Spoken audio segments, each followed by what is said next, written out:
we'll get Yeah, I think I'll start. I'm just going to start by introducing myself started. and then introducing Michelle, and then we'll launch into our topic for today.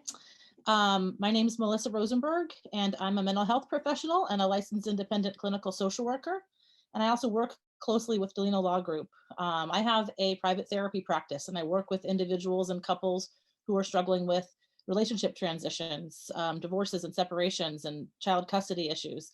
A lot of my clients are struggling with these things, and I have the opportunity to help them navigate the emotional struggles associated. So I also work with people who are contemplating divorce and trying to help determine their best path forward. And I'm really excited to be able to partner with Dellino Law Group and provide therapy support to clients of their firm, as well as outside of the firm. And today we're here to talk about child custody and things that come up around child custody and the legal process involved. So I'll turn it over to Michelle. I also just want to say, if questions come up along the way during this presentation, please go ahead and put those into the Q&A. If you put a question into the Q&A, I will go ahead and pitch those and make sure that we get as many of your questions answered as possible. We do have a couple of questions that were sent in ahead of time, so we'll answer those as well. But if you can put in your questions to the Q&A, that would be fantastic. I think you can opt to ask your question as an anonymous attendee. If you don't, then your name will pop up, just so that you know that.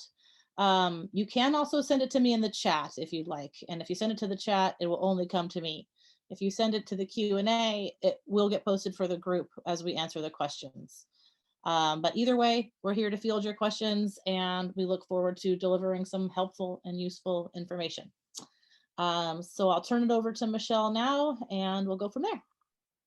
Okay, great. Thanks for being here. We're going to get started. So my name is Michelle Dellino with Dellino Law Group, and today we're here to talk about custody. Everybody wants to talk about custody. What is it? What does that mean? What does it mean for you? There's all kinds of things about custody. So we'll go over as many basics as we can today and still leave time for some of your questions. It's very important that you understand first the term custody. Custody means a lot of different things in a lot of different states. It's a very general term. So in Washington, we don't actually use the term custody a lot. Everybody knows what that means.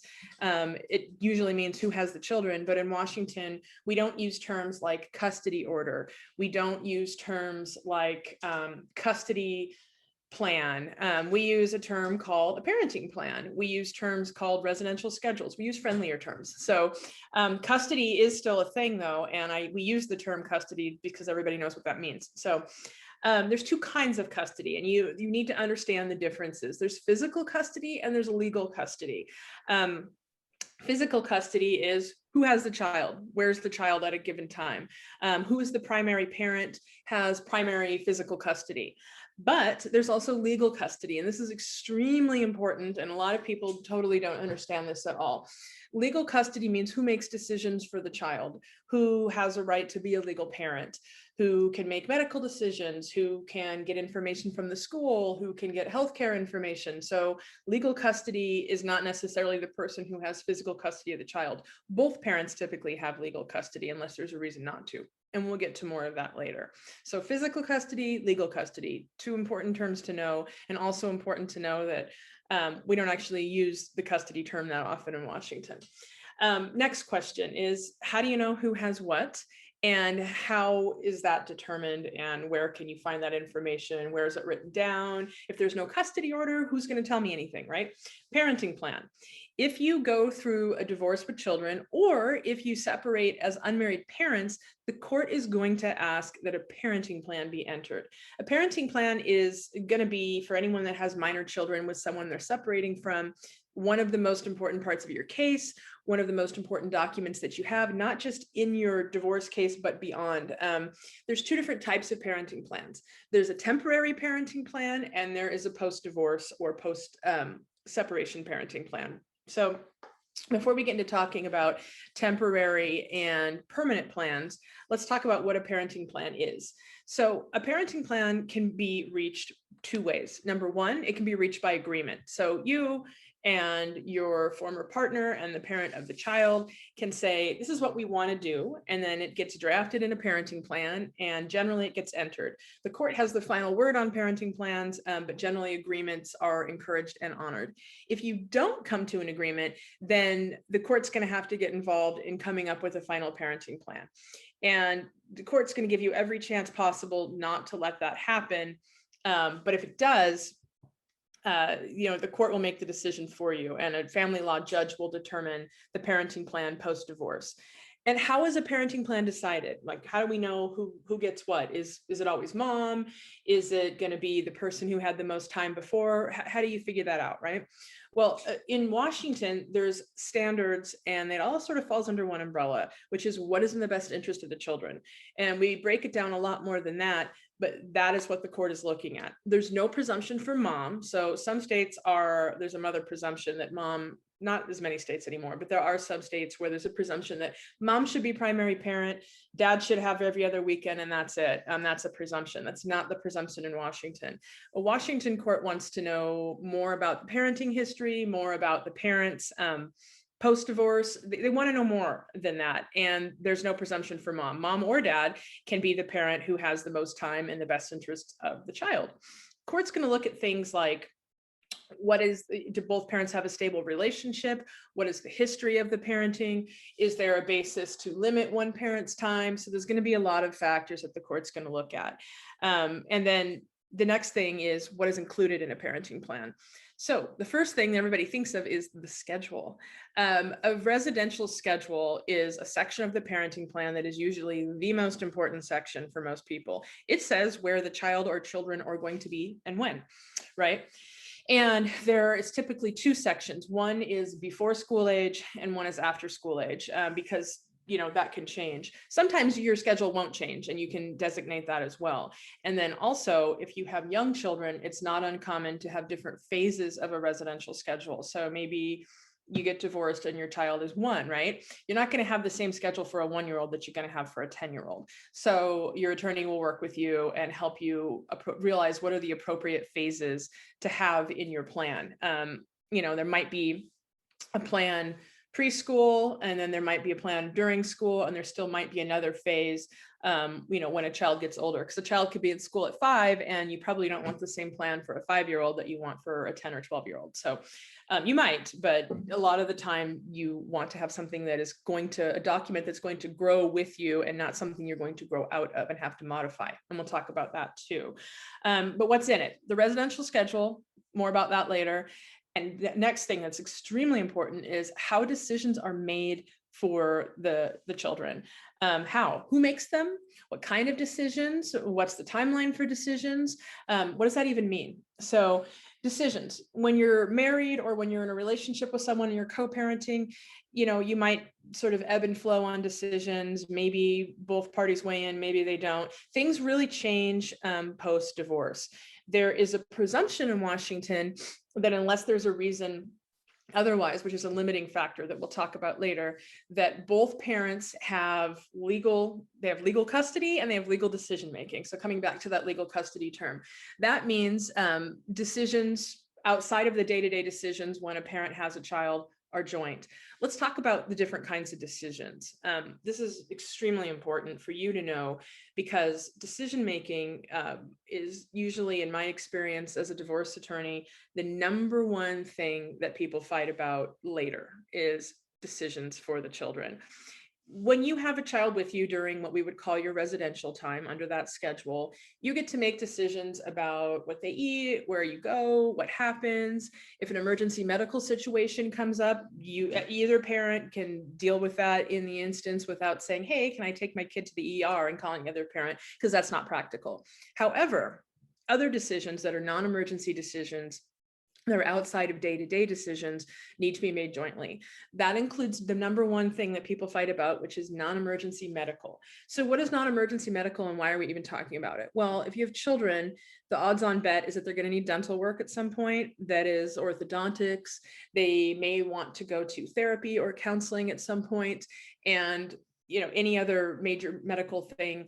or even minor medical thing like a yearly checkup, those things need to be joint. So you could have one parent saying, I don't want my child in therapy. The other parent says, I do. So that's a decision where you wouldn't agree, and then there's a process for that. But those decisions have to be made jointly. One parent cannot just go sign their child up for counseling if the other parent doesn't know about it or doesn't agree. Another type of decision that needs to be joint typically are extracurricular activities. And there's two ways to look at that. One way is, let me give a very common example. Parent A wants to sign their child up for soccer. And parent B, and soccer is 2 nights a week and every weekend for games while it's going on, because soccer games are like every weekend. So while that's happening, parent A should get the agreement of parent B, because if it's going to be every weekend, it's definitely going to fall on that parent's residential time at some point. So there needs to be a joint decision that they're going to have the child participating in this. And then the second part of that is they're both going to be financially obligated. So if they're both financially obligated and they both pay a portion of that entry fee for the soccer season, they both need to agree. So the most common thing is that you agree on all extracurriculars, because it likely impacts you financially, it likely impacts you as far as time goes.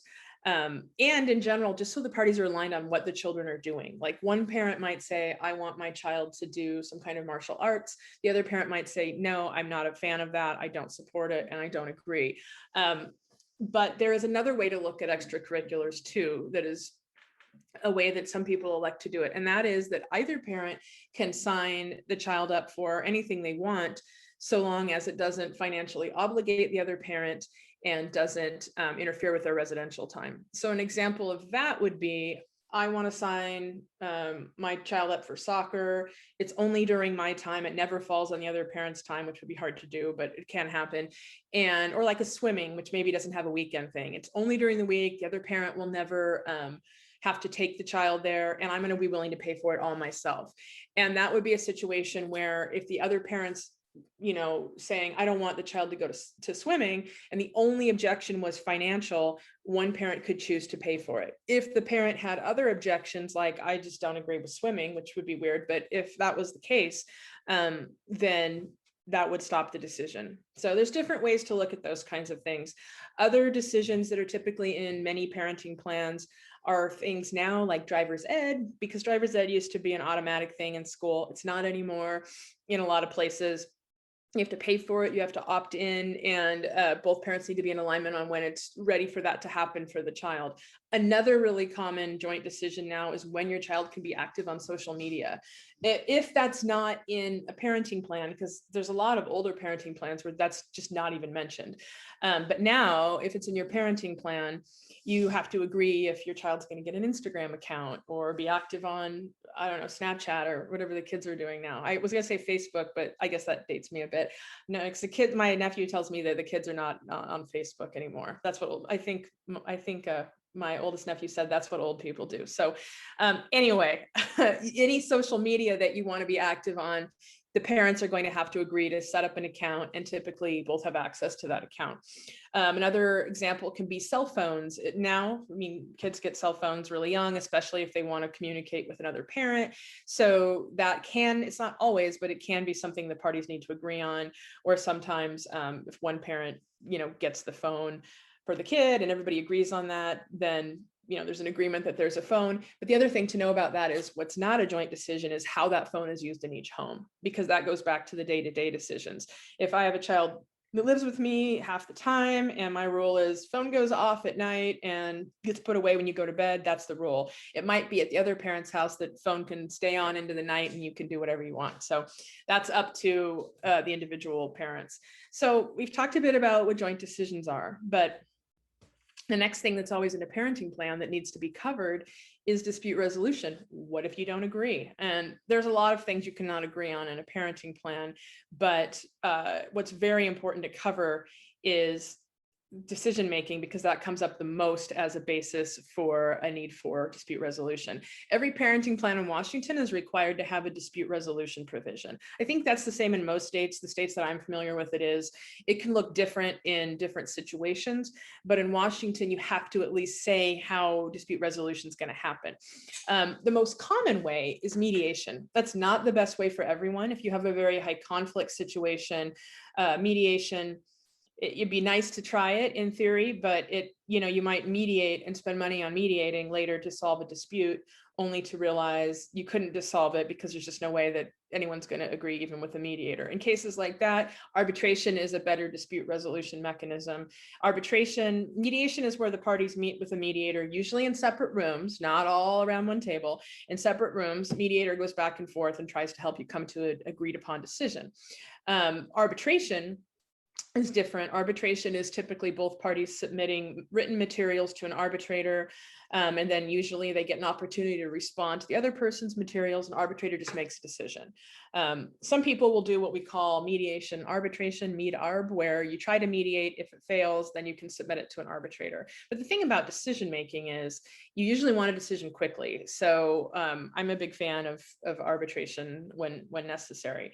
The next way of dealing with dispute resolution is court. So sometimes if there's been domestic violence, if there's a history of the parents having a lot of conflict, if you end up having a court determine your parenting plan, it's not uncommon. I've been in trial cases where the court has said, dispute resolution is just go back to court on a family law motion because these people are never going to get along. So sometimes you can say no dispute resolution and straight to court intervention. So those are different methods of decision-making protocols. So let's say one parent, so how does that actually work? Let's say I want to sign kid up for counseling. Other parent says, no, they don't need counseling. And that could be for a number of reasons. Then what happens? Well, you look in your parenting plan. What is the decision-making protocol? You give notice to the other parent. This is what I want to do. Other parent has said, nope, I'm not into it. And then you give notice saying, I'm invoking the decision-making dispute resolution protocol. So I'm invoking the dispute resolution protocol. And that can mean scheduling with a mediator. That can mean scheduling arbitration submissions. Or if you have no dispute resolution protocol and it's go to court, you just file a motion. So basically give notice of what the decision is, other party responds, and then you follow through with dispute resolution if there's no agreement. Some parenting plans will take it a step further and have, there's a mandatory time for the people to try to work things out. I don't typically think that's a great idea because, like I said, you usually want a decision pretty quickly. So one thing I like to put in parenting plans is how this is going to work. Parent A tells parent B. If parent B just never responds, because this is a common theme, then if parent B never responds after 72 hours, it's assumed that parent A can go ahead with the decision, something like that. Let's move on to the next thing that's in a parenting plan that's really, really important, and that's holiday schedule. You've had a residential schedule and you will have a holiday schedule. Everybody wants to know where the children are going to be at the holidays so you can make plans, so you can keep to the family traditions that you had before. So if you need to travel, the child needs to travel, you can plan ahead. So there will be a schedule in there that dictates where the kids are going to be, how you're going to divide breaks. I won't go into too much detail on that because I could probably talk about that forever. There's so many different ways. I will say this. If you celebrate Jewish holidays, you'll need to account for those. If you are from another country and there's certain customs there, like the Indian holidays often get celebrated, there's a lot of additional holidays, you'll need to account for those. Everything that you celebrate, you need to put in there. If you don't, you're going to end up having to deal with it later, or someone saying it's not in there. So your parenting plan should be really comprehensive. The holidays are another big thing people like to fight about. And that brings me to the next point, which is in a parenting plan that determines custody, detail is important. Start and stop times of any visitation is important, of any holidays is important. It can't just be mom has every other weekend and her time ends on Sunday. What time on Sunday? Where's the exchange on Sunday? Who's picking up? All of those things go into a parenting plan. So the major things: residential schedule, holiday schedule, decision-making, and dispute resolution. And then the minor things. Where do those exchanges take place? A lot of the time, parents will assume to just exchange at school. It's easy. One parent drops off, other parent picks up. When school's not in session, it'll sometimes it's at a parent's home, or sometimes if you're driving a distance, it's somewhere neutral. Or if the parents just don't want the other parent coming to their home, maybe it's at a Starbucks at the halfway point, but that needs to be clearly spelled out. It also needs to be spelled out who's responsible for the transportation. Sometimes the easiest way to do it is either dropping off or picking up parent. Dropping off parent always does the transportation, picking up parent does the other, or if you're meeting it halfway, then nobody's really responsible, both parties are. So those are basically every small thing that I can think of that's a major ordeal. There's a lot of other things too. So we could talk about what goes into parenting plans more another time. The factors that are used to determine a plan, because often what will happen is pre-divorce or pre-separation, maybe parent A was the primary parent, parent B worked all the time and wasn't home a lot. So if that's the case, it's really, really, really important to know that that's not necessarily going to be the way it is going forward. That's one thing the court will look at, is what the historical parenting is, but it used to be that was just kind of what people would do, not anymore. Parent B then might say, hey, the only reason it was like that is because I had to work and support the family, or parent A always made it like that. Or sometimes the thing is parent B will say, I didn't want to be around the other parent, that's why I wasn't home more. So courts recognize that if a relationship breaks down, relationships with the child and the residential time changes too. So just because you didn't have a lot of time before during the relationship doesn't mean you're not going to get time later. Court will look at primarily what presents a loving and stable environment for the child. So that doesn't necessarily mean just the way it was before. It also will look at who is making decisions for the children. Is it both parents? Then both parents should see the child relatively often. Who exercises good judgment? If there's a concern about one parent, there might be restrictions on their time or decision making, and we'll talk about that as well. So there's a variety of different things to keep in mind, but it's essentially about the best interest of the child. There's factors the court will look at, and it doesn't necessarily mean it's always going to just be the way that it was before. Let's talk about when there's a problem. If there's a problem with one parent, either historically or at some point, maybe it's fairly recent, then we look at what are called restrictions in a parenting plan, restrictions on someone's time. That might mean they have occasional physical custody, but they don't have legal custody. They don't have decision-making authority. How does that happen? Or it might mean they're on supervised visits. How does that happen? What are the factors? In Washington, if you've been in a case where you've litigated it all, you might hear a term called 191 factors. Everyone says, oh, there's 191s in that parenting plan. At least that's what they do in my world. Some parents even use that term. So that means I know it's out there and people talk about it. Where does that come from? Well, the term 191 factor comes from a section of the Revised Code of Washington ending in 191. And that section spells out the factors that are dangers for a child and that can interfere with a parent and child relationship and are a basis for restrictions on the other parent. That is basically something that puts the child in physical safety. It can be a history of physical abuse, sexual abuse, sometimes even emotional abuse. It can be also to addiction. If one parent is, has an alcohol or drug addiction, and that has interfered with their ability to effectively parent. I've even seen cases where it can be a pornography addiction, as long as that interfered with the ability to parent.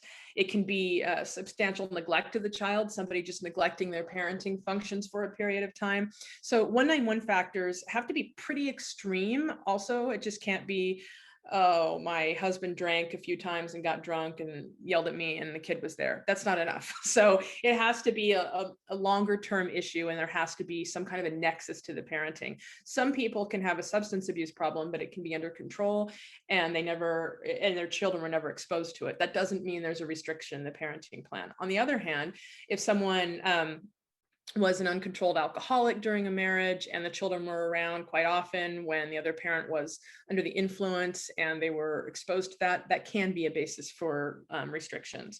So there's a lot of different things to talk about as far as 191 factors go.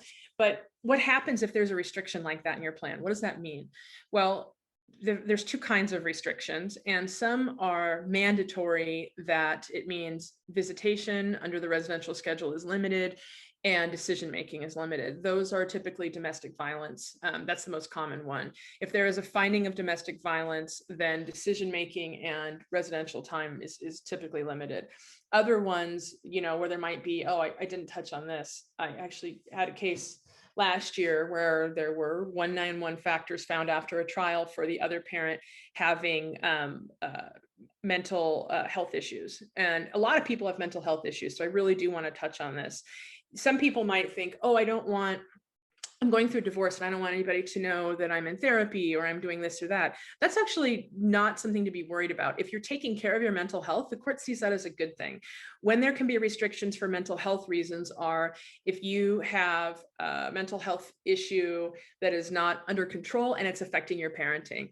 It could be if you have borderline personality, just for lack of just throwing one out there, that's usually a really high conflict one, and you are talking to your child about things that are completely inappropriate and you're all over the place and your mental health has affected your parenting function, then a restriction is appropriate. But if you, if you have bipolar disorder or any number of other diagnoses or depression or anything like that, if it's under control, it doesn't mean there's restrictions in your plan. Plenty of people have mental health issues and parent just fine. It's when it has impacted your parenting that there's a restriction, but it does happen. So you've got a restriction. Next thing is what happens, like I said, under the residential schedule, there might be no time for a parent if it's really bad. Sometimes I've had parents where one parent might be incarcerated because of abuse to a former spouse or maybe children or something like that. In that situation, there could be a parenting schedule with no time. Potentially, there could be an argument later that one parent could terminate another's rights in an extreme situation, but we won't go there with this because that's pretty rare. It could be a situation where the time with the parent who has the restrictions is limited to the point of supervised visits only. Supervised visits usually are not, in most people's situations, an indefinite going on forever thing, but they can happen, and it usually is supervised visits until a certain amount of treatment is done or until there's a recommendation otherwise. Or in a situation where a parent hasn't seen a child in a really long time for whatever reason, there might need to be a condition of reunification therapy before visitations can continue. But restrictions typically mean some kind of restriction, or it can just mean very little time with the child. The biggest thing for restrictions, for 191 restrictions, is decision making. It can be a basis to restrict that legal custody with the child. So like I said earlier, there's a presumption that if there's no restrictions, parents are going to find a way to make decisions together. Parents might hate each other and not get along. That's one thing, but you still have to find a way to make decisions together unless somebody has a restriction. But decision making is the number one thing, aside from residential time, that's limited. Also, too, a parent that has restrictions will also get usually significantly reduced holiday time. Instead of getting half the Christmas break, you might get a few hours on Christmas Eve or something. So not always, but these are things that can happen that otherwise would not happen. Melissa, should we take a break and answer a few questions before I keep going? Because I could keep going. I think that would be great. We do have quite a few questions. I have some in the chat, or some in Q&A, and I have some that were pre-submitted. So maybe I'd rather answer people's questions. That's more fun. Yeah. So I have a bunch. We'll go ahead and start. We'll start here. How long is a temporary parenting plan able to last before a permanent parenting plan is needed? Great question. It'll outlast your entire case. I was going to talk about the differences between temporary and permanent plans. A temporary plan is the status quo during the case. It's not necessarily going to be the final plan, but a lot of the time it ends up being. It really just depends on your circumstances. But a temporary plan can go into place at the beginning of your case, either by agreement, through a mediation, through an arbitration, or very often at a temporary family law hearing. And so temporary order goes into place, your temporary parenting plan is happening, and that is going to be the plan unless either A, there's a substantial change in circumstances at some point where you should go back and ask it to change on a temporary basis, or B, until a final plan enters. And I'll tell you this, in King County, in the Seattle area, you could be on a temporary parenting plan for a year or more. So it can be a while, but there's no temporary parenting plans don't expire. It might say, sometimes a court will say, we're going to review this plan in 90 days after there's been an evaluation done. That can be a reason to change a temporary plan. If there's something like that going on, or there's a change in circumstances. Otherwise, your temporary parenting plan lasts until your final plan enters. Okay, great. Okay, and then I have two questions that are almost identical, so I'm going to kind of ask both of them. Sure. So the more detailed question was, does an almost 15-year-old child have a voice in decisions, advocating for themselves if they choose not to go to the other parent on their custodial time, which is written into the parenting plan? And then I guess a more general question along the same path was, can a child basically, as they get older, decide who they want to live with? So can a child as they get older decide who they want to live with? And more specifically, if there is a parenting plan in place, can a child who's around 15 choose not to go to the other parents? Yeah. I'm laughing because this is like the number one thing that comes up. Does a child get a choice? No. Let's just put it that way. No. But at the same time, there's a very different practical answer to that, which is effectively yes. So let me explain. Your child, some people always say this to me. I don't know if this comes from another state or what. Some people are like, oh, well, my kid's 12 or 13. They get to make the decisions. No, they don't. Washington plan doesn't allow any child to make a decision ever. So your child doesn't get to come to court and tell anybody what happened. Your child doesn't get to talk to the judge. None of that happens. And your child certainly does not get to decide where they live. And the reason why courts are so adamant about that in Washington is because if they did, it lends itself to parents really trying to position themselves with the child to, make somebody like somebody more. That's unfortunate, but that's how the court sees it. And I don't think that's necessarily even true, because usually if a child is really firm on where they live, a lot of the time for a healthy child, it's just because that's where they feel safe. But sometimes it can be like, I don't have a bedtime there, so I like going there more. So the court doesn't want a child to make those kinds of major decisions. However, let's talk about ways that kids can have input, because they can. So it's not to say that they can't have input, because they can. So I'll talk about that in a minute. But first, the practical reality of this. If you have a 15-year-old that says, I don't want to go, well, let's be honest. How are you going to make that 15-year-old go?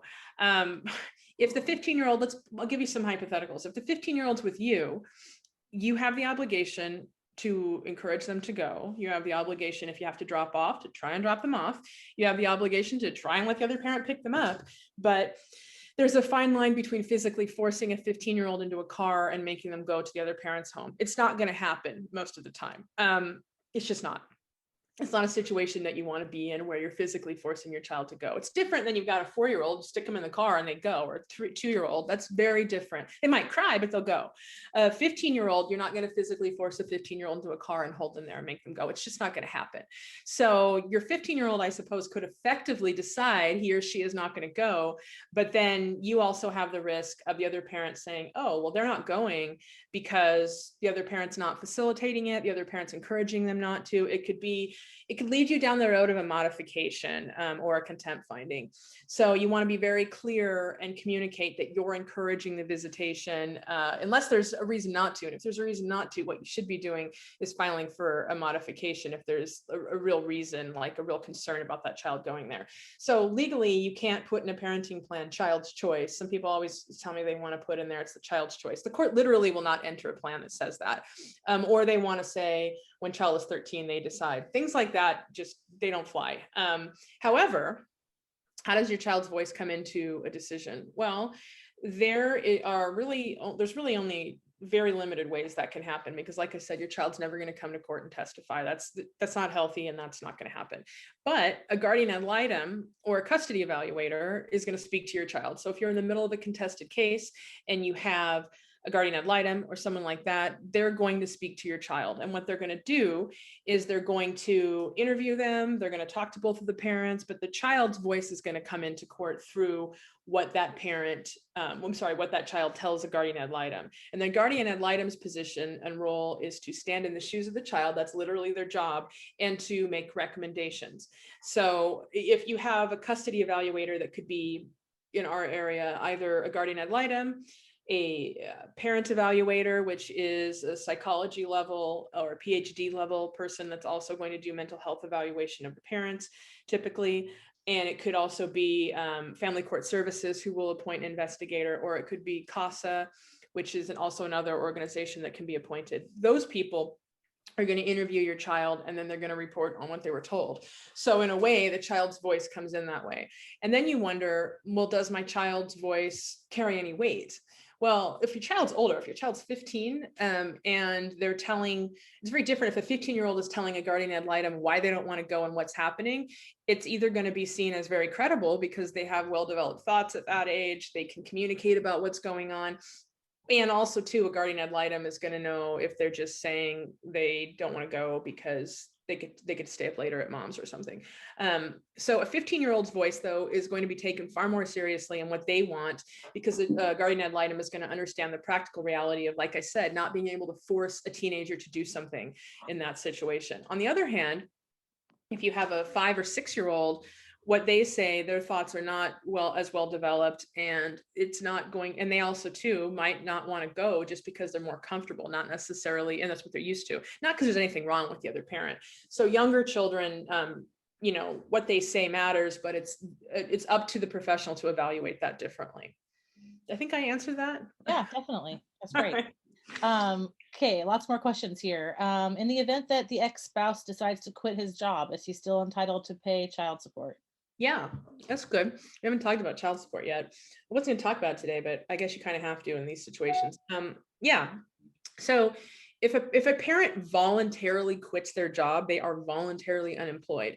If a parent gets laid off, they have a reasonable obligation to try and find another job. Your child support order isn't magically going to change. You have a child support order that enters when you finalize a case. You typically will have a temporary child support order in a lot of cases. It's not just going to change because somebody quit their job. In fact, if someone quit their job and then files a motion to modify support, to modify, there's 2 ways you can change child support in Washington: a modification, which is a substantial change in circumstances, which is somebody loses their job, or an adjustment. Every 2 years, you can statutorily adjust based on the statute that we have for child support and the income of the parties. But if someone quits, that's different than someone losing their job that was not voluntary. If someone got laid off and they're trying to find a job and they just can't afford the payments, they could ask the court to modify at that time. However, if someone quits, the court's not going to be sympathetic. And then the other party would have the opportunity to respond and say, hey, they quit, but you would really pretty much need to prove whether you quit or were terminated. And the court's still going to expect you to get employment. The court is also going to likely impute you income. So there is an imputed income, like if you're let's say mid-30s and you're a female, you're supposed to make about $3,300 a month at the base level. So if you don't have a job, you're going to be imputed to whatever the current imputation number is that we use on the worksheets. So even if you don't have a job, your income is still going to be factored at a certain point. Okay, here's another question. If one parent is always inconsistent in decisions and argumentative, not necessarily drug or substance abuse, can the other parent get legal custody for those reasons? Yeah, get sole decision making. It can happen. That's another basis for restrictions in a parenting plan can be what we call abusive use of conflict. Abusive use of conflict is when there's a conflict and one parent abuses it and makes it worse, like consistently, kind of like what you're talking about probably. Or if there is just a history of decision-making being a complete disaster and constant conflict, the parties might disagree about whose fault it is, but that can be a basis for sole decision-making. Yes, it actually can be. And a lot of the time, if someone's acting that way, they might also have mental health issues that could be part of the basis. But sometimes it could just be, hey, I hate you and I'm trying to punish you and I'm using this as something that's a really inappropriate way of acting that way. A lot of people that are extreme narcissists do that. I mean, that's a mental health issue too, but harder to necessarily diagnose. But yeah, it can definitely be a basis for sole decision making. Sometimes that happens in an evaluation where that's recommended during the process of a case. Sometimes it's post-divorce or post-separation in a modification because the history of the decision making has been so bad and this person has been such high conflict that now one parent is moving to modify and seek sole decision making. So yeah, that can happen. Okay, if your ex has addictions, sexual, alcohol, drugs, is there a way that we can get it enforced that they go to counseling to deal with the addictions and or take parenting classes? Yeah, that's a great question. Well, yeah, it's going to be part of your plan. That's the kind of good thing about a parenting plan. It can essentially force people to take accountability and get better before they have unsupervised time with their child, or more time, or overnight time. So a lot of the time, if you've got somebody who has substance abuse issues or other addictions. I mean, I've seen gambling, sexual addiction. There's so many things, pornographic addiction, so many things. And just because you have an addiction, again, I'm just saying, doesn't mean that you can't parent. But if you have an addiction or mental health issues that are potentially going to impact your ability to parent to the point that the child shouldn't be with you as it otherwise normally would be, then the court will typically say after parent completes this level of treatment, then they move on to unsupervised time, or then they get overnights. So yeah, a parenting plan can be used to essentially get someone help.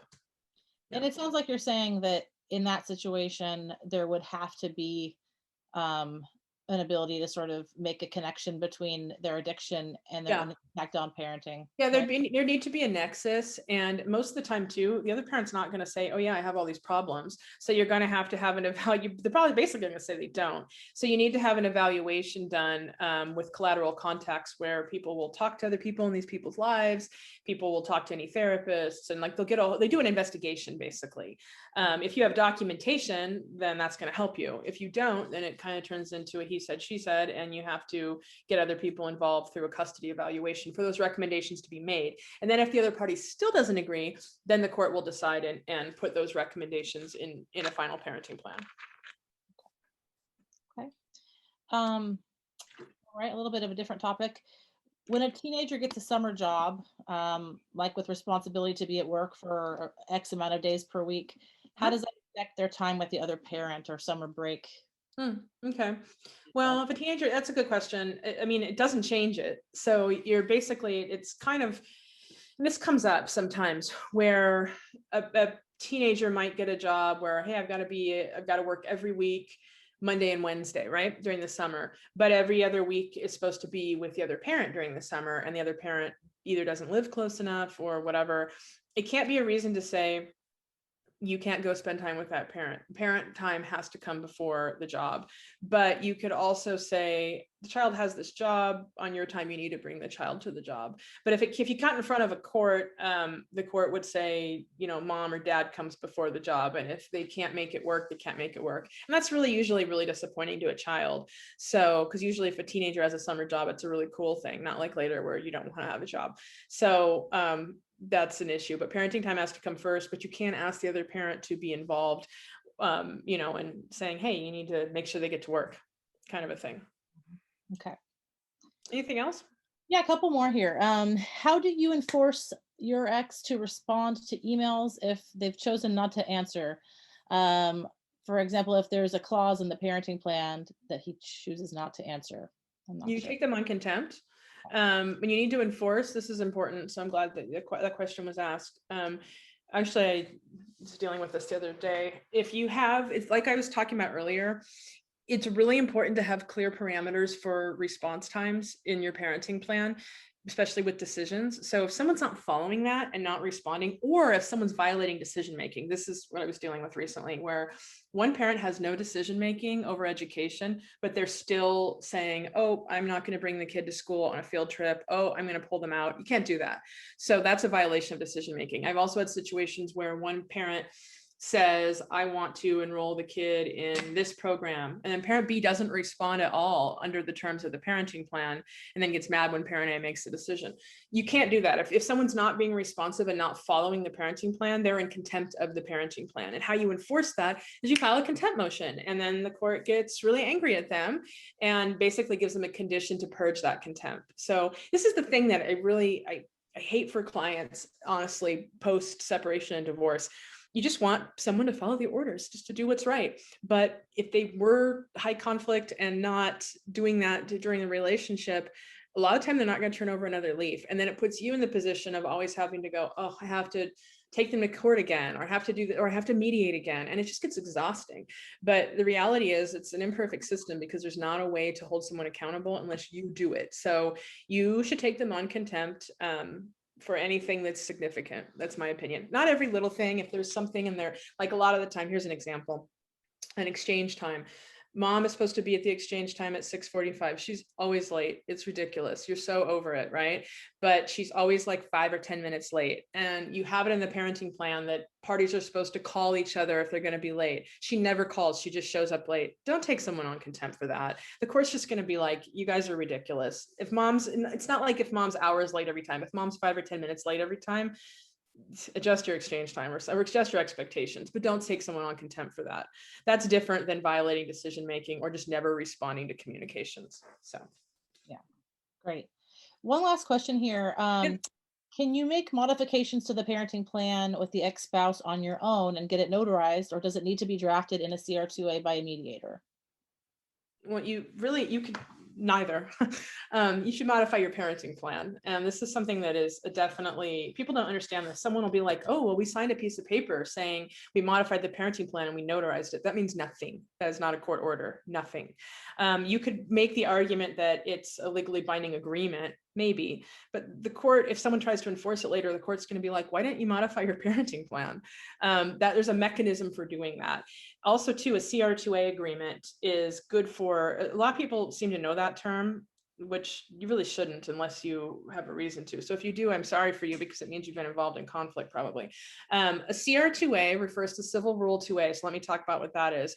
It is the rule that governs settlement agreements. So it means if there's something, a CR2A agreement means if we mediated all day and we came up with an agreement, no matter if it has my scratchy handwriting on it or it's on a napkin or whatever, if both parties sign it and they bind themselves to it and the language is clear that that's what they're doing, it can be enforced. It doesn't get filed in court. It only gets enforced if someone tries to enforce it, basically, and the other party doesn't agree. So a CR2A is usually a temporary settlement agreement that you sign, and then it is reduced to court orders. So if you signed a CR2A at your mediation, then a final parenting plan was drafted after that. A CR2A can be made to be like, oh, let's say we decide that, oh, the parents are going to alternate Halloween and that's not in the parenting plan. Cool, you could draft a CR2A and everyone could follow that. But if you're modifying the parenting plan, it should not be in a CR2A unless that's temporary just to bind people. You need to modify it. Then what you need to do is you need to do an agreed petition to modify with the other parent joining. You need to do an agreed stipulation to adequate cause. And we'll talk about that in a few minutes. Gosh, time is flying, but we'll talk about that in a minute. And then you need to enter a final plan. The reason why is this, I'll tell you. It's not that people don't want you to make agreements. They do. The court wants you to make agreements. They love you to make agreements. Courts do not want to decide your parenting plan, but the court is the final word on a parenting plan. So you could agree on a parenting schedule that the court would never agree to and say, hey, this is our agreement. The court's like, well, you didn't enter it, so it's not an order. If you, let me give you a difference, a way to distinguish. If you and your former spouse came to a financial settlement, the court doesn't care. They don't, you could give your spouse 90% of the property and that's totally not fair, but the court's like, well, you decided, we don't care what you do and we'll sign off on it. You could give your spouse 99% of the custody and the court will not necessarily sign off on that. The court, because we have the best interest of the child standard, the court is basically responsible for making sure that plan is okay. And it's not up to you, really. I mean, it is, like most of the time an agreement will be followed, but if there's something that the court doesn't agree with, they don't have to enter it. I've only had, I can think of 2 or 3 times where a court has refused to enter a parenting plan, but it does happen.